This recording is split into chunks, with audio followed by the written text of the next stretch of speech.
ಆಕಾಶವಾಣಿ ಮಂಗಳೂರು. ಯುವವಾಣಿ.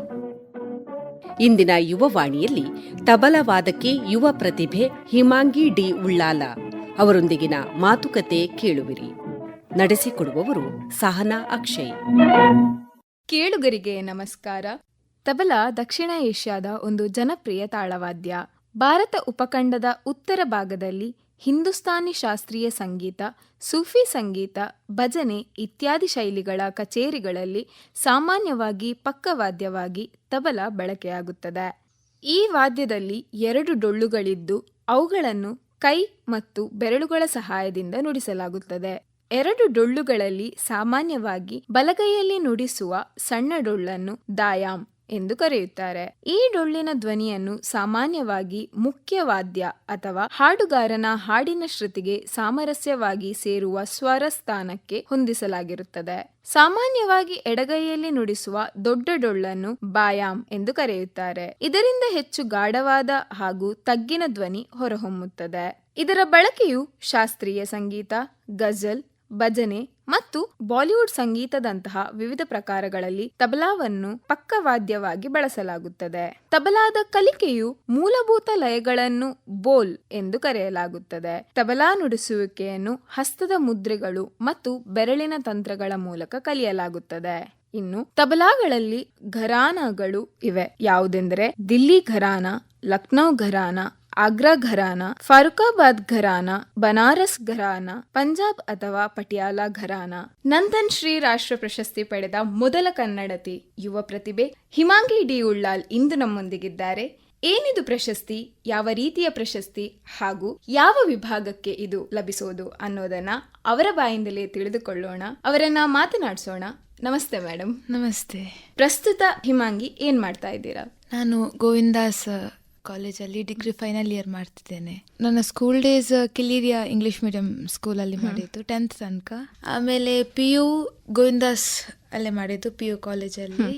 ಖಂಡಿತ ಮನೆಯಲ್ಲೇ ತಂದೆ ತಾಯಿ ಯಾವ ಹಾದಿ ಹಿಡಿತಾರೋ ಅದರಲ್ಲೇ ಮತ್ತೆ ಮಕ್ಕಳು ಹಾದಿ ಹಿಡಿಯೋದಕ್ಕೆ ಇಷ್ಟಪಡ್ತಾರೆ. ಅಂದ್ರೆ ಇವಾಗ ಡಾಕ್ಟರ್ಸ್ ಇದ್ರೆ ಮತ್ತೆ ಮುಂದೆ ಮಕ್ಕಳು ಡಾಕ್ಟರ್ಸ್ ಅಂತ ಹೇಳಿ, ಹಾಗೆ ಈಗ ಸಂಗೀತ ಫೀಲ್ಡ್ ಅಲ್ಲಿ ಇದ್ದಾರೆ ಅಂತ ಹೇಳಿದ್ರೆ ಮುಂದೆ ಮಕ್ಕಳು ಸಂಗೀತ ಫೀಲ್ಡ್ ಅಲ್ಲಿ ತಮ್ಮ ಹಾದಿಯನ್ನ ಹಿಡಿತಾರೆ. ಹೀಗೆ ತಾವು ಸಂಗೀತ ಕ್ಷೇತ್ರದ ಹಾದಿ ಹಿಡಿಯೋದಕ್ಕೆ ಇದು ಕೂಡ ಕಾರಣವಾ, ಅಥವಾ ಮನೆಯಲ್ಲಿ ಏನಾದ್ರು ಇದು ಬೇಡ ಮಗಳೇ ಬೇರೆನಾದ್ರು ಮಾಡು ಅಂತೇಳಿ ಹೇಳಿದ್ರ ಹೇಗೆ? ಮನೆಯಲ್ಲಿ ಮೊದಲಿನಿಂದಲೇ ಅಂದ್ರೆ ಸಣ್ಣದಿಂದಲೇ ನಾನು ತಬಲಾ ನುಡಿಸ್ಲಿಕ್ಕೆ ಪಪ್ಪ ಇದು ಮಾಡಿದ್ರು. ನೆಕ್ಸ್ಟ್ ಕೇಳಿದ್ರು ಯಾವ ಫೀಲ್ಡ್ ಅಲ್ಲಿ ಇಂಟ್ರೆಸ್ಟ್ ಇದೆ ಅಂತ. ಅಕಾರ್ಡಿಂಗ್ ಟು ಯುವರ್ ಇಂಟ್ರೆಸ್ಟ್, ಏನು ಫೋರ್ಸ್ ಇಲ್ಲ, ನಿಮ್ಗೆ ಯಾವ ಫೀಲ್ಡ್ ಅಲ್ಲಿ ಇಂಟ್ರೆಸ್ಟ್ ಇದೆ ಆ ಫೀಲ್ಡ್ ಅನ್ನು ಆಯ್ಕೆ ಮಾಡ್ಬೋದು ಅಂತ. ಆಮೇಲೆ ಲೈಕ್ ಹೌದು, ಮ್ಯೂಸಿಕ್ ಅಲ್ಲೇ ಇನ್ನು ನೆಕ್ಸ್ಟ್ ಮಾಡ್ಬೋದು ಅಂತ ಆಯ್ತು. ಸೊ ಹಾಗೆ ಕಂಟಿನ್ಯೂ ಆಯ್ತು. ಅದೇ ಇವಾಗ ತಾವು ಹೇಳಿದ್ರ ಅಪ್ಪ ತಬಲಾ ಕಲಿಯೋದಕ್ಕೆ ಹೆಲ್ಪ್ ಮಾಡಿದ್ರು ಅಂತ ಹೇಳಿ. ಹೀಗೆ ಇನ್ನು ಈಗಿನ ಯೋಜನೆತೆಗೆ ತಬಲಾ ಕಲಿಬೇಕು ಅಂತ ಹೇಳಿ ಆದ್ರೆ ಮನೆಯಲ್ಲಿ ಯಾವುದೇ ಕಲಿಸೋದಕ್ಕೆ ಯಾರು ಇಲ್ಲ ಅಂತ ಹೇಳಿ ಆದ್ರೆ ತಬಲಾ ಕಲಿಯೋದಕ್ಕೆ ಯಾವ ರೀತಿಯ ತಯಾರಿಗಳು ಅಗತ್ಯ ಇರ್ತದೆ? ಫಸ್ಟ್ ಥಿಂಗ್ ನಮ್ಗೆ ಇಂಟ್ರೆಸ್ಟ್ ಬೇಕು. ಆಮೇಲೆ ತಬ್ಲಾ ಅಂದ್ರೆ ಯಾವುದು music instrument is not that easy. ಒಂದನೇ ಡೆಡಿಕೇಶನ್ ಬೇಕು, ಆಮೇಲೆ ಪ್ರಾಕ್ಟೀಸ್ ಬೇಕು. ಅಂದ್ರೆ ಹೀಗಲ್ಲ ನಾವು ಈಗ 1 ವೀಕ್ ಪ್ರಾಕ್ಟೀಸ್ ಮಾಡಿದ್ರೆ ನೆಕ್ಸ್ಟ್ ನಾವು ಕಂಟಿನ್ಯೂ ಮಾಡ್ಬೋದು. ಆದ್ರೆ 1-2 ದಿವಸ ಮೈಂಡ್ ಸೆಟ್ ಮಾಡೋದೇ ಆಕ್ಚುಲಿ ಕಷ್ಟ. ಅಂದ್ರೆ ಡೈಲಿ ಪ್ರಾಕ್ಟೀಸ್ ಮಾಡ್ಬೇಕು, ಕುತ್ಕೊಳ್ಬೇಕು, ಕಷ್ಟ. ಅದು ಫಸ್ಟ್ ಅಂದ್ರೆ ಇನಿಷಿಯಲ್ ಸ್ಟೇಜ್ ಅಲ್ಲಿ ನಮ್ಗೆ ಅಷ್ಟು ಏನಂದ್ರೆ ತುಂಬಾ ಒಂದು ವಿಷಯನು ತುಂಬಾ ಪ್ರಾಕ್ಟೀಸ್ ಹಾಗೆ ಥ್ರೂ ಔಟ್ ಹಾಗೆ, ಬಟ್ ತುಂಬಾ ಪ್ರಾಕ್ಟೀಸ್ ಮಾಡ್ಬೇಕಾಗ್ತದೆ. ಆ ಮೈಂಡ್ ಸೆಟ್ ಮಾಡಿಸೋದು ಆಕ್ಚುಲಿ ತುಂಬಾ ಡಿಫಿಕಲ್ಟ್. ಈಗ ನಾವ್ LKG ಅಲ್ಲಿ ಇರುವಾಗ ABCD ಅದು ಬರೋದು ತುಂಬಾ ಆಕ್ಚುಲಿ ಡಿಫಿಕಲ್ಟ್. ಸೊ ಅದು ಒಮ್ಮೆ ನಾವು ಪ್ರಾಕ್ಟೀಸ್ ಮೈಂಡ್ ಅನ್ನು ಕನ್ವಿನ್ಸ್ ಮಾಡಿ ಪ್ರಾಕ್ಟೀಸ್, ಅದೇ ಮೇನ್ ಇಂಟ್ರೆಸ್ಟ್ ಬೇಕು, ಕನ್ವಿನ್ಸ್ ಮಾಡಿ ಪ್ರಾಕ್ಟೀಸ್ ಮಾಡ್ಲಿಕ್ಕೆ ಸ್ಟಾರ್ಟ್, ಆಮೇಲೆ ಇಂಟ್ರೆಸ್ಟ್ ಬರ್ಲಿಕ್ಕೆ ಸ್ಟಾರ್ಟ್ ಆಗುತ್ತೆ. So of course in my case my father played vital role. So basic ಗುರು ಆಗಿ ಅಂದ್ರೆ ಹೀಗೆ ಮಾಡ್ಬೇಕು ಅಂತ ನನ್ಗೆ ವೇ ತೋರಿಸ್ಲಿಕ್ಕೆ ಅವರು ತೋರಿಸ್ದರಿಂದ ನಾವು ಇಟ್ಸ್ ಪಾಸಿಬಲ್. ಇವಾಗ ಅದೇ ನಾನು ಆಲ್ರೆಡಿ ಹೇಳಿದ ಹಾಗೆ ನಂದನ್ ಶ್ರೀ ರಾಷ್ಟ್ರ ಪ್ರಶಸ್ತಿ ಅಂತ ಹೇಳಿ ಇದೇನ್ ಆಕ್ಚುಲಿ ಅಂದ್ರೆ ಹೇಗೆ ಇದಕ್ಕೆ ಈ ಕಾಂಪಿಟೇಷನ್ಗೆ ಎಂಟರ್ ಆದದ್ದು, ಹಾಗೆ ಹೇಗೆ ಈ ಪ್ರಶಸ್ತಿ ತಮ್ಮದಾಗಿಸಿಕೊಂಡದ್ದು ತಾವು? ಕೊರೋನಾ ಟೈಮಲ್ಲಿ ಒಂದು ಕಾಂಪಿಟೇಷನ್ ಇತ್ತು, ಸುರ್ನಂದನ್ ಭಾರತ್ ಇದು ಒಂದು ಕಾಂಪಿಟೇಷನ್ ಇತ್ತು. ಸೊ ಅಲ್ಲಿ ಕಾಂಪಿಟ್ ಮಾಡಿದ ಆಮೇಲೆ ಅವರು ಹೇಳಿದ್ರು, ಅವರು ಕಾಂಟ್ಯಾಕ್ಟ್ ಮಾಡಿದ್ರು, ಅವ್ರು ಹೇಳಿ ಹೀಗೆ ಎಕ್ಸಾಮ್ ಇದೆ, ಅದೊಮ್ಮೆ ನೀವು ಅಟೆಂಡ್ ಮಾಡಬಹುದು ಎಕ್ಸಾಮ್ಸ್. ಸೊ ಅದರ ರೂಲ್ಸ್ ಗೈಡ್ಲೈನ್ಸ್ ಎಲ್ಲ ಓದಿ ಎಕ್ಸಾಮ್ ಅಟೆಂಡ್ ಮಾಡಿ, ಅಲ್ಲಿ ಅದಕ್ಕಿಂತ ಮುಂಚೆ ನಂಗೆ ಗೊತ್ತಿರ್ಲಿಲ್ಲ ಅವಾರ್ಡ್ಸ್ ಎಲ್ಲ ಇದೆ ಅಂತ, ಏನು ಗೊತ್ತಿರ್ಲಿಲ್ಲ. ಎಕ್ಸಾಮ್ ಅಲ್ವಾ, ಅದು ಕೊರೋನಾ ಟೈಮ್, ಏನಿಲ್ಲ. ಸೊ ಓಕೆ ಎಕ್ಸಾಮ್ ತಬ್ಲಾದಲ್ಲಿ ಅಂದ್ರೆ ತುಂಬಾ ಪ್ರಾಕ್ಟೀಸ್ ಆಗ್ತಿತ್ತು. ಸ್ಕೂಲ್ಸ್ ಅಷ್ಟು ಇದಿರ್ಲಿಲ್ಲ, ಆನ್ಲೈನ್ ಆಗ್ತಿತ್ತು ಮೋಸ್ಟ್ಲಿ. ಆಮೇಲೆ ಎಕ್ಸಾಮ್ ಆಗಿ ಅವರು ಹೇಳಿದ್ರು ಡಿಸ್ಟಿಂಕ್ಷನ್ ಪಾಸ್ ಆದೆ, ಹೈಯೆಸ್ಟ್ ಸ್ಕೋರ್ ಆಯ್ತು. ಅವರು ಹೇಳಿದ್ರು, so you have passed distinction, ಇದು ಅವಾರ್ಡ್ ನಿಮ್ಗೆ ಸಿಗ್ತಾ ಇದೆ ಅಂತ. ಸೊ ಆವಾಗ ನಂಗೆ ಗೊತ್ತಾಗಿತ್ತು. ಅದಕ್ಕಿಂತ ಮುಂಚೆ ನಂಗೆ ಅವಾರ್ಡ್ಗೋಸ್ಕರ ಎಕ್ಸಾಮ್ ಕಟ್ಟಿದಲ್ಲ, ನಾನು ಕಟ್ಟುವ ಅಂತ ನಾಲೆಜ್ ಸಿಗ್ತದೆ, ಅಂದ್ರೆ ಎಕ್ಸ್ಪೀರಿಯನ್ಸ್ ಆಗುತ್ತೆ ಅಲ್ವಾ ಅಂತ ಹಾಗೆ 2 ಎಕ್ಸಾಮ್ ಸಮಥಿಂಗ್ ಆಗಿತ್ತು. ಸೊ 2ರಲ್ಲಿ ಒಂದರಲ್ಲಿ ತಾಲ್ ನಂದನ್, ಇನ್ನೊಂದು ನಂದನ್ ಶ್ರೀ ಅವಾರ್ಡ್. ಇದು ಹಿಂದೂಸ್ತಾನಿ ಸಂಗೀತ, ತಬ್ಲಾ ಹಿಂದೂಸ್ತಾನಿ ಇನ್ಸ್ಟ್ರೂಮೆಂಟ್. ಈಗ ತಾವು ಕಾರ್ಯಕ್ರಮಗಳನ್ನ ನೀಡ್ತಾ ಇದ್ದೀರಾ ಹೇಗೆ? ಕಾರ್ಯಕ್ರಮ ನೀಡ್ತಿದ್ದೇನೆ, ಅಂದ್ರೆ ತುಂಬಾ ಕ್ಲಾಸಿಕಲ್ ಸೈಡ್ ಫೋಕಸ್ ಮಾಡಿ. ಸೊ ಹಾಗಿದ್ರೆ ಇವಾಗ ಒಂದು ಕಾರ್ಯಕ್ರಮಕ್ಕೆ ಹೋಗೋದಕ್ಕಿಂತ ಮುಂಚೆ ತಮ್ಮ ತಯಾರಿ ಹೇಗಿರ್ತದೆ? ಅಂದ್ರೆ ಖಂಡಿತ ಒಬ್ರು ಈಗ ಕಾರ್ಯಕ್ರಮ ನೀಡ್ತಾ ಇದ್ದಾರೆ ಅಂತ ಹೇಳಿ ಆದ್ರೆ ಸುಮಾರು ದಿನಗಳಿಂದ ಆ ಒಂದು ಕಾರ್ಯಕ್ರಮಕ್ಕೆ ಪ್ರಾಕ್ಟೀಸ್ ಆಗ್ತಾ ಇರ್ತದೆ. ಸೊ ತಮ್ಮ ಕಾರ್ಯಕ್ರಮಕ್ಕೆ ಹೋಗೋದಕ್ಕಿಂತ ಮುಂಚಿನ ತಯಾರಿ ಹೇಗಿರ್ತದೆ? ಕಾರ್ಯಕ್ರಮ ಅಂದ್ರೆ ಇವಾಗ ಸೋಲೋ ಆದ್ರೆ ಸೀಕ್ವೆನ್ಸ್ ರೆಡಿ ಮಾಡ್ಬೇಕು, ಎಂತ ನುಡಿಸ್ತಾರೆ ಅಂತ ಒಂದು ಐಡಿಯಾಸ್ ಬೇಕಾಗುತ್ತೆ. ಆದ್ರೆ when it comes to a company, for example ಈಗ ಸ್ಯಾಕ್ಸೋಫೋನ್ ಆದ್ರೆ ನಾನು ಹೋಗುದಾದ್ರೆ ಕಂಪನಿ, ಇಟ್ ಡಿಪೆಂಡ್ಸ್. ಲೈಕ್ ಇದು ಅಫ್ಕೋರ್ಸ್ ಪಪ್ಪನೇ ಹೇಳಿಕೊಟ್ಟದು, ಡಿಪೆಂಡ್ಸ್. ನಾವು ಹೀಗೆ ಒಂದು ಸೀಕ್ವೆನ್ಸ್ ಮಾಡಿ ಹೋಗ್ಲಿಕ್ಕೆ ಆಗುದಿಲ್ಲ. ಇವಾಗ ಒಂದು ಯಾವ್ದಾದ್ರು ಸಾಂಗ್ ಇದ್ರೆ ನಾನು ಇಷ್ಟೇ ನುಡಿಸ್ತೇನೆ ಅಂತ ಸೀಕ್ವೆನ್ಸ್ ಮಾಡಿ ಹೋಗ್ಲಿಕ್ಕೆ ಆಗುದಿಲ್ಲ. ಸೊ ಅಕಾರ್ಡಿಂಗ್ ಟು ಅಲ್ಲಿ ಅವರೇನು ಈಗ ಎಕ್ಸ್ಟೆಂಡ್ ಮಾಡಿದ್ರೆ ಸಹ ಮಾಡ್ಬೋದು, ಅಲ್ಲ ಇಮಿಡಿಯೇಟ್ ಚೇಂಜ್ ಮಾಡ್ಲಿಕ್ಕೆ ಸಹ ಮಾಡಬಹುದು. So we have to be prepared for that. So ಏನಂದ್ರೆ first thing is experience makes man perfect. A company ಬಂದಾಗ ಇನ್ನೊಂದು we have to listen songs ಎಲ್ಲ ಹೇಗೆ ನುಡಿಸ್ತಾರೆ. ಸೊ ಅದರದೊಂದು ಸ್ಟೈಲ್ ಇರ್ತದೆ. ಫಸ್ಟ್ ಪಲ್ಲವಿಗೆ ಹೇಗೆ ನುಡಿಸೋದು, ಅನುಪಲ್ಲವಿಗೆ ಹೇಗೆ, ಆಮೇಲೆ ನಮ್ಮ ಓನ್ ನಾವ್ ಏನು ಬೋಲ್ಸ್ ಹಾಕ್ತೇವೆ, ಅದನ್ನ ಇನ್ನೂ ಸುಂದರ ಮಾಡ್ಲಿಕ್ಕೆ ಏನು ಬೋಲ್ಸ್ ಹಾಕ್ತೇವೆ, ಇಟ್ ಡಿಪೆಂಡ್ಸ್. ಅದೇ ಸೋಲೋ ಆದ್ರೆ ವಿ ಹ್ಯಾವ್ ಟು ಪ್ರಿಪೇರ್. ನಾವ್ ಯಾವ ತಾಳದಲ್ಲಿ ನುಡಿಸ್ತಿದ್ದೇವೆ, ಏನೆಲ್ಲ ಇದು ಮಾಡ್ಬೋದು, ಎಕ್ಸ್ಟ್ರಾಸ್ ಮಾಡ್ಬೋದು. ತಮ್ಮ ಈ ತಬಲಾ ವಾದನದ ಜರ್ನಿ ತಾವು ಶುರು ಮಾಡಿದ್ದು ಯಾವಾಗ ಅಂತ ಹೇಳಿದ್ರೆ, ತಾವು ಕಲೀಲಿಕ್ಕೆ ಶುರು ಮಾಡಿದ್ದು ಯಾವಾಗ, ಹಾಗೂ ಯಾರ ಜೊತೆ ಕಲೀಲಿಕ್ಕೆ ಖಂಡಿತ ತಂದೆ ಅಂತ ಹೇಳಿ ಹೇಳಿದ್ರಿ, ಆದ್ರೂ ಕೂಡ ತಾವು ಕಲೀಲಿಕ್ಕೆ ಶುರು ಮಾಡಿದ್ದು ತಮ್ಮ ತಂದೆಯಿಂದಲೇ ಹೇಗೆ, ಅಥವಾ ಬೇರೆ ಯಾರಾದ್ರೂ ಗುರುಗಳಿದ್ದಾರಾ? ನಾನು ಫಸ್ಟ್ ಸ್ಟಾರ್ಟ್ ಮಾಡಿದ್ದು 2nd ಸ್ಟ್ಯಾಂಡರ್ಡ್ ಅಲ್ಲಿ ತಬ್ಲಾ ನುಡಿಸ್ಲಿಕ್ಕೆ. ಸೊ ಅಫ್ಕೋರ್ಸ್ ಬೇಸಿಕ್ ಗುರು ತಂದೆ ನಂದು. ಸೊ ಆಮೇಲೆ 2nd ಸ್ಟ್ಯಾಂಡರ್ಡ್ ಆದ್ಮೇಲೆ ಸ್ವಲ್ಪ ಟೈಮ್ ಆದ್ಮೇಲೆ ಉಡುಪಿ ಶ್ರೀ ಮಾಧವಾಚಾರ್ಯ ಗುರುಗಳ ಹತ್ರ ಕಲಿಲಿಕ್ಕೆ ಸ್ಟಾರ್ಟ್ ಮಾಡಿದೆ. ಇವಾಗ್ಲೂ ಕಲಿತಿದ್ದೇನೆ, ಕಂಟಿನ್ಯೂ ಮಾಡ್ತಿದ್ದೇನೆ. ಅದೇ ಈಗ ತಾವು ತಂದೆ ಅಂತ ಹೇಳಿದ್ರೆ, ತಂದೆಯು ಕಲ್ತಿದ್ದಾರಾ ಯಾರಾದ್ರೂ ಗುರುಗಳೊಂದಿಗೆ ಹೇಗೆ? ಪಪ್ಪನ ಬೇಸಿಕ್ ಗುರು ಲಕ್ಷ್ಮಣ್ ಅಮೀನ್ ಅಂತ, ಹುಳ್ಳಾಲದಿಂದ. ಈಗ ಆರ್ಟಿಫಿಷಿಯಲ್ ಇಂಟೆಲಿಜೆನ್ಸ್ ಕಾಲ ಅಂತ ಹೇಳಿ ಹೇಳ್ಬಹುದು. ಯಾವುದೇ ಒಂದು ಟ್ಯೂನಿಗೆ ಬೇಕು ಅಂತ ಹೇಳಿ ಆದ್ರೆ ನಾವು ಫಸ್ಟ್ ಹೀಗೆ ಹುಡುಕಿ ಬೇಗ ನಮಗೆ ಸಿಗ್ತದೆ ಅಂತ ಹೇಳಿ ಹೇಳ್ಬಹುದು. ಸೊ ಹೀಗಿರುವಾಗ ತಬಲಾ ವಾದನದ ಕಲಾವಿದರು ಅಥವಾ ಈ ತಬಲಾದ ಫ್ಯೂಚರ್ ಹೇಗಿರುತ್ತೆ ಅಂತ ಹೇಳಿ ತಮಗೆ ಅನ್ಸುತ್ತೆ? ಒಂದು ಖುಷಿ ಏನಂದ್ರೆ, ಇವಾಗ ಸೋಷಿಯಲ್ ಮೀಡಿಯಾದಲ್ಲಿ ನೋಡ್ಬೋದು, ತುಂಬಾ ಈಗಿನ ಜನರೇಷನ್ಸ್ ಕ್ಲಾಸಿಕಲ್ ಸೈಡ್ ಅಟ್ರಾಕ್ಟ್ ಆಗ್ತಿದ್ದಾರೆ. ಮೋಸ್ಟ್ ನೋಡಿದ್ರೆ ತುಂಬಾ ಕ್ಲಾಸಿಕಲ್ಗೆ ಅಟ್ರಾಕ್ಟ್ ಆಗ್ತಿದ್ದಾರೆ. ಸೊ ಇನ್ನು ಏನಂದ್ರೆ ಮಿಡ್ಲ್ ಒಂದು ಜನರೇಷನ್ ನಂಗೆ ಗೊತ್ತಿಲ್ಲ, ಅಷ್ಟು ಐಡಿಯಾ ಇಲ್ಲ. ಬಟ್ ಇವಾಗ ನೋಡ್ತಾ ಇದ್ರೆ ತುಂಬಾ ಸಣ್ಣ ಸಣ್ಣ ಮಕ್ಕಳು ಕ್ಲಾಸಿಕಲ್ ಸೈಡ್ ಅಟ್ರಾಕ್ಟ್ ಆಗ್ತಿದ್ದಾರೆ. ಸೊ ಇದೆ ಅಂದ್ರೆ, ಸೊ AI ಅದರ ಫ್ಯೂಚರ್ ಅನ್ನ ಬದಲಾಯಿಸಲಿಕ್ಕಿಲ್ಲ ಆಗೋದಿಲ್ಲ. ಓಕೆ, ಈಗ ಅದೇ ನಾನು ಆಲ್ರೆಡಿ ನಿಮ್ಮ ಹತ್ರ ಕೇಳಿದೆ, ತಬಲಾ ಈಗ ಒಬ್ರು ಕಲಿಬೇಕು ಅಂತ ಹೇಳಿ ಆದ್ರೆ ಅವರು ಯಾವ ತರದ ಒಂದು ತಯಾರಿಯನ್ನ ಮಾಡ್ಕೊಳ್ಬೇಕು ಅಂತ ಹೇಳಿ. ಈಗ ಇದೇ ಪ್ರಶ್ನೆಗೆ ರಿಲೇಟ್ ಆಗಿ ಮತ್ತೊಂದು ಎಂತ ಅಂತ ಹೇಳಿದ್ರೆ, ತಬಲಾ ಕಲಿಬೇಕಾದ್ರೆ ಯಾವ ರೀತಿಯ ಚಾಲೆಂಜಸ್ಗಳು, ಅಥವಾ ತಬಲಾ ವಾದನ ಮಾಡಬೇಕಿದ್ರೆ ಯಾವ ರೀತಿಯ ಚಾಲೆಂಜಸ್ಗಳು ಬರ್ತವೆ ಅಂತ ಹೇಳಿ?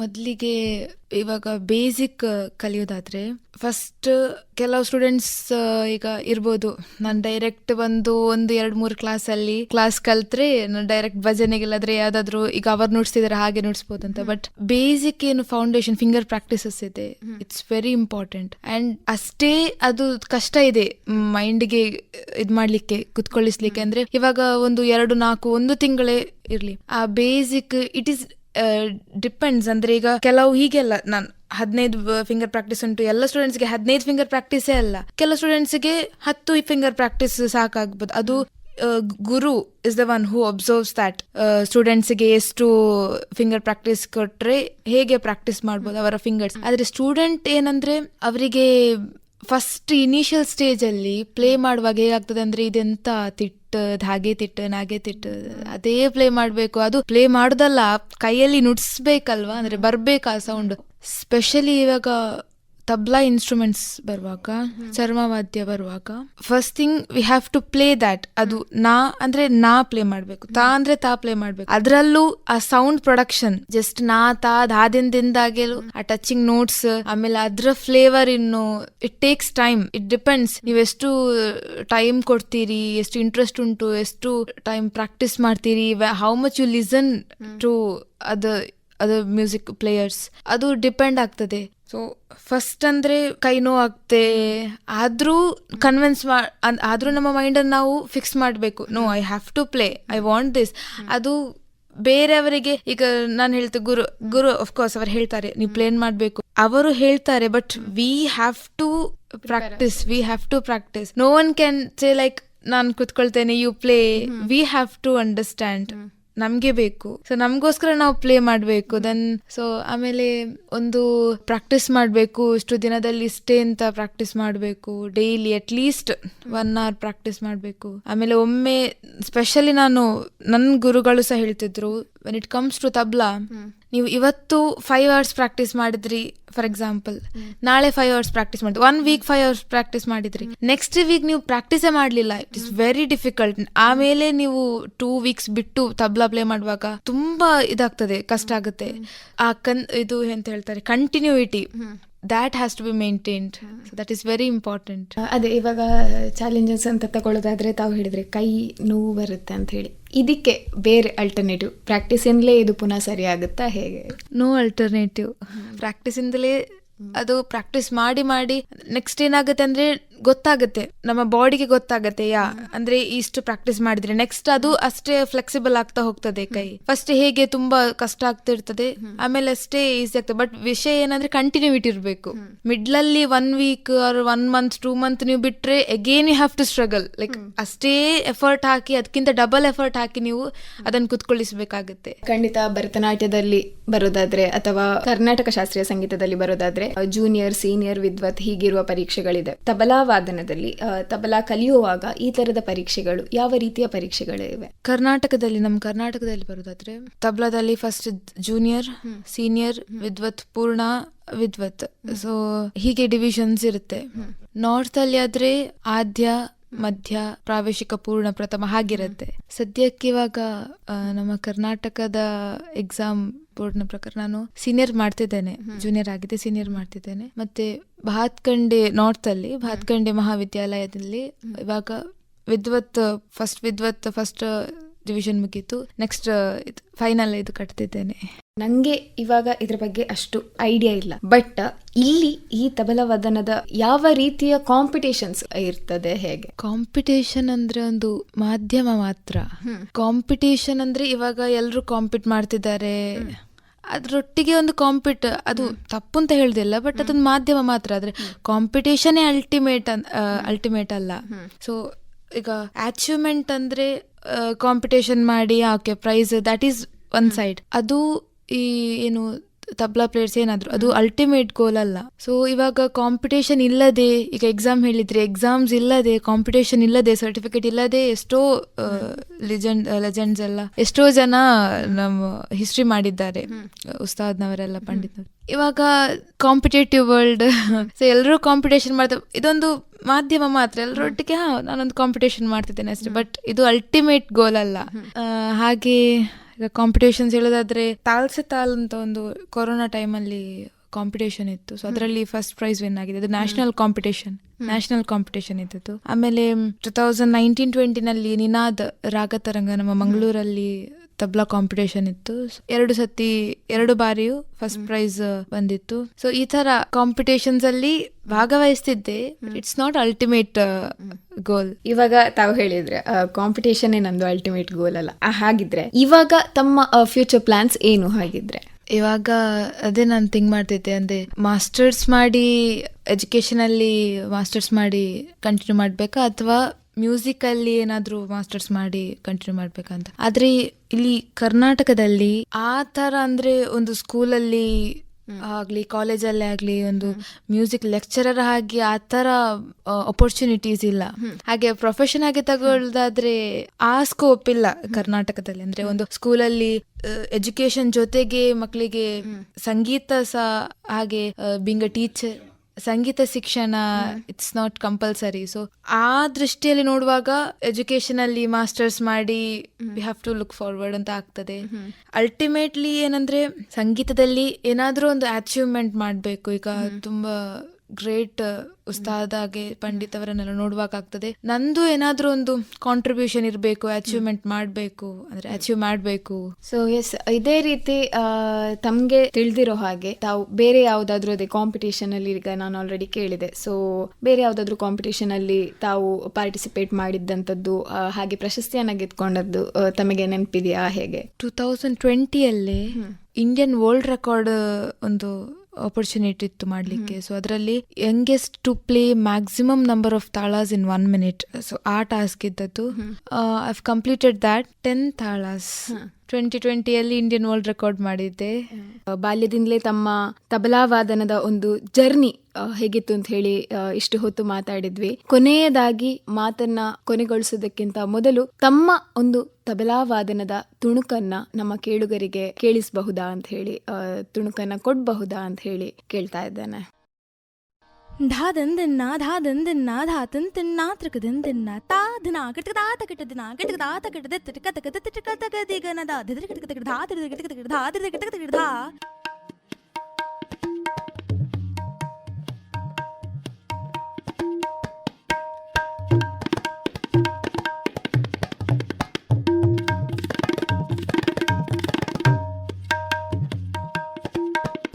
ಹಿರನ್ ಫರಾನ್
ಅನಾಘತ್ ದಿರಿ ದಿರಿ ಕದ ದಿರಿ ಕದ ಕದ ದಿರಿ ಕದ ಗದಿಗನ ಧಾ ಧಾ ಧಾ ತಿರಿಕಿಟ ಧಾ ಧಾ ಧಾ ತಿರಿಕಿಟ ಧಾ ಧಾ ಧಾ ದಿಂದಿನ್ನ ಧಾ ದಿಂದಿನ್ನ ಧಾ ತಂತಿನ್ನ.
ಹಿಮಾಂಗಿ ಅವರೇ, ಎಷ್ಟು ತಮ್ಮ ಅನಿಸಿಕೆಗಳನ್ನು ಹಾಗೆ ಇದರ ಬಗ್ಗೆ ಹೆಚ್ಚಿನ ಮಾಹಿತಿಗಳನ್ನು ಎಷ್ಟೋ ಜನರಿಗೆ, ನನ್ನಂತ ಎಷ್ಟೋ ಜನರಿಗೆ ಇದರ ಬಗ್ಗೆ ಹೆಚ್ಚಿನ ಮಾಹಿತಿಗಳು ತಿಳಿದಿರ್ಲಿಕ್ಕಿಲ್ಲ. ಆದರೆ ಇಂಥದ್ದೊಂದು ರಾಷ್ಟ್ರ ಪ್ರಶಸ್ತಿ ಇದೆ, ಇದನ್ನ ಪಡೆದುಕೊಂಡಂತಹ ಮೊದಲ ಕರ್ನಾಟಕದ ಯುವ ಪ್ರತಿಭೆ ಅಂತ ಹೇಳಿಯೇ ಹೇಳಬಹುದು. ಧನ್ಯವಾದಗಳು ತಮಗೆ.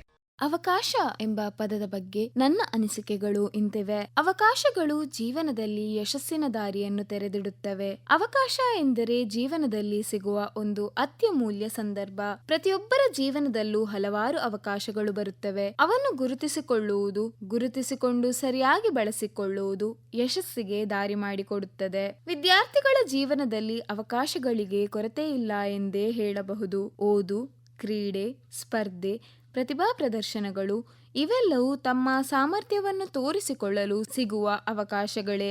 ಅವಕಾಶವನ್ನು ಕಾಯುವುದಕ್ಕಿಂತ ಅದನ್ನು ಸೃಷ್ಟಿಸಿಕೊಳ್ಳುವುದು ಇನ್ನೂ ಉತ್ತಮ. ನಮ್ಮ ಕೌಶಲ್ಯಗಳನ್ನು ಅಭಿವೃದ್ಧಿಪಡಿಸಿ ಹೊಸ ವಿಷಯಗಳನ್ನು ಕಲಿತು ಸದಾ ಸಿದ್ಧರಾಗಿದ್ದರೆ ಅವಕಾಶಗಳು ಸ್ವತಃ ನಮ್ಮತ್ತ ಬರುತ್ತವೆ. ಸಣ್ಣ ಅವಕಾಶವು ದೊಡ್ಡ ಬದಲಾವಣೆ ತರುತ್ತದೆ. ಅದನ್ನು ಬಳಸಿಕೊಳ್ಳುವವರು ಯಶಸ್ಸನ್ನು ಸಾಧಿಸುತ್ತಾರೆ, ಕೈಬಿಟ್ಟವರು ಪಶ್ಚಾತ್ತಾಪ ಪಡುತ್ತಾರೆ. ಅವಕಾಶದ ಬಗ್ಗೆ ಒಂದು ಸಣ್ಣ ಕಥೆಯನ್ನು ಕೇಳೋಣ ಬನ್ನಿ. ಒಂದು ಸಣ್ಣ ಹಳ್ಳಿಯಲ್ಲಿ ರಮೇಶ್ ಮತ್ತು ಸುರೇಶ್ ಎಂಬ ಗೆಳೆಯರಿದ್ದರು. ಅದರಲ್ಲಿ ರಮೇಶ್ ಎಂಬವನು ಬುದ್ಧಿವಂತನಾದರೂ ಯಾವಾಗಲೂ ಕೆಲಸವನ್ನು ನಾಳೆ ಮಾಡುತ್ತೇನೆ ಎಂದು ಮುಂದೂಡುತ್ತಿದ್ದನು. ಒಂದು ದಿನ ಶಾಲೆಯಲ್ಲಿ ಜಿಲ್ಲಾ ಮಟ್ಟದ ಭಾಷಣ ಸ್ಪರ್ಧೆ ಏರ್ಪಾಡಾಗಿತ್ತು. ಶಿಕ್ಷಕರು ಮಕ್ಕಳಲ್ಲಿ ಕೇಳಿದರು, ಜಿಲ್ಲಾ ಮಟ್ಟದ ಭಾಷಣ ಸ್ಪರ್ಧೆ ಇದೆ, ಯಾರಿಗೆ ಆಸಕ್ತಿ ಇದೆ ಹೆಸರು ಕೊಡಿ ಎಂದು. ಈಗ ರಮೇಶ್ ಆಸಕ್ತಿ ಇದ್ದರೂ ನಾನು ಸಿದ್ಧವಾಗಿಲ್ಲ ಎಂದು ಯೋಚಿಸಿ ಅವಕಾಶವನ್ನು ಕೈಬಿಟ್ಟನು. ಆದರೆ ಅವನ ಸ್ನೇಹಿತ ಸುರೇಶ್ ಮಾತ್ರ ಧೈರ್ಯವಾಗಿ ಹೆಸರು ನೋಂದಾಯಿಸಿಕೊಂಡನು. ಸುರೇಶ್ ದಿನವೂ ಅಭ್ಯಾಸ ಮಾಡುತ್ತಿದ್ದ ಹಾಗೂ ಅದನ್ನು ರಮೇಶ್ ನೋಡಿ ನಾನೂ ಮಾಡಬಹುದಿತ್ತು ಎಂದು ವಿಷಾದಪಟ್ಟ. ಸ್ಪರ್ಧೆಯ ದಿನ ಬಂತು.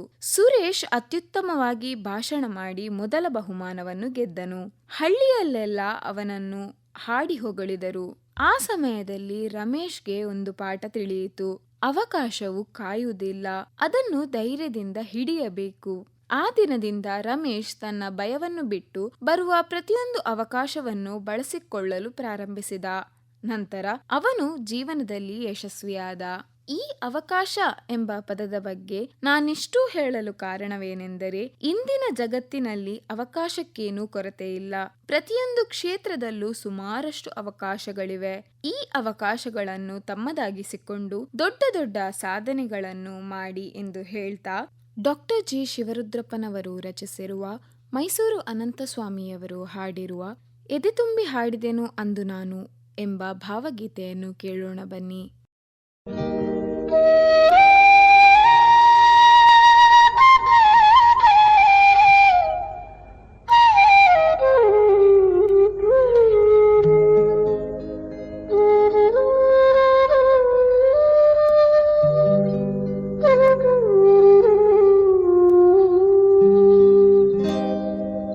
ಎದೆ ತುಂಬಿ ಹಾಡಿದೆನು ಅಂದು ನಾನು, ಮನವಿಟ್ಟು ಕೇಳಿದಿರಿ ಅಲ್ಲಿ ನೀವು. ಎದೆ ತುಂಬಿ ಹಾಡಿದೆನು ಅಂದು ನಾನು.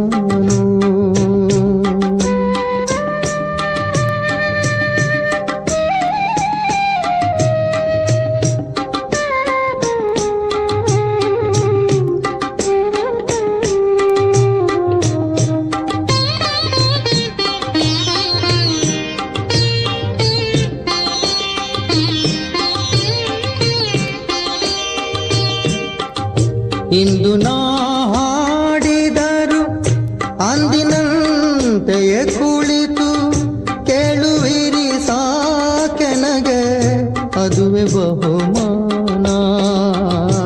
ಇಂದು ನಾ ಹಾಡಿದರು ಅಂದಿನಂತೆಯೇ ಕುಳಿತು ಕೇಳುವಿರಿ ಸಾಕೆನಗೆ ಅದುವೆ ಬಹುಮಾನ. ಹಾಡು ಹಕ್ಕಿಗೆ ಬೇಕೆ, ಹಾಡು ಹಕ್ಕಿಗೆ ಬೇಕೆ ಬಿರುದು ಸನ್ಮಾನ. ಎದೆ ತುಂಬಿ ಹಾಡಿ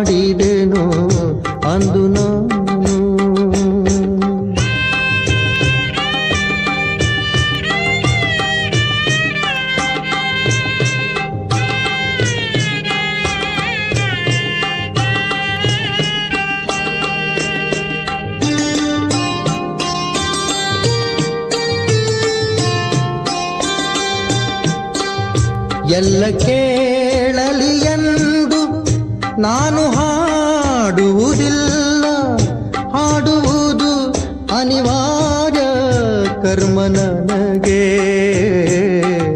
ಎಲ್ಲ ಕೇಳಲಿ ಎಂದು ನಾನು ಹಾಡುವುದಿಲ್ಲ, ಹಾಡುವುದು ಅನಿವಾರ್ಯ ಕರ್ಮ ನನಗೆ. ಕೇಳುವವರಿಹರೆಂದು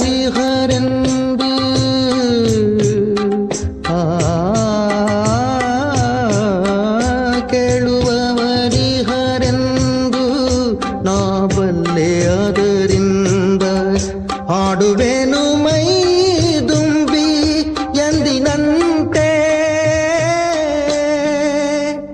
ಯಾರು ಕಿವಿ ಮುಚ್ಚಿದರು, ಯಾರು ಕಿವಿ ಮುಚ್ಚಿದರು ನನಗಿಲ್ಲ ಚಿಂತೆ.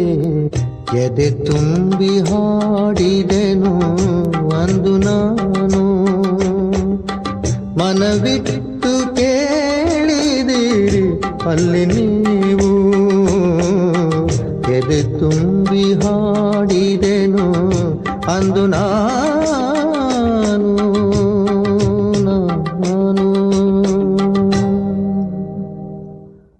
ಆತ್ಮೀಯ ಕೇಳುಗರೆ, ಇದುವರೆಗೆ ಯುವವಾಣಿಯಲ್ಲಿ ತಬಲವಾದಕಿ ಯುವ ಪ್ರತಿಭೆ ಹಿಮಾಂಗಿ ಡಿ ಉಳ್ಳಾಲ ಅವರೊಂದಿಗಿನ ಮಾತುಕತೆ ಕೇಳಿದಿರಿ. ನಡೆಸಿಕೊಟ್ಟವರು ಸಹನಾ ಅಕ್ಷಯ್. ಇದು ಇಂದಿನ ಯುವವಾಣಿ. ಮುಂದಿನ ಯುವವಾಣಿಯಲ್ಲಿ ಮತ್ತೆ ಭೇಟಿಯಾಗೋಣ. ನಮಸ್ಕಾರ.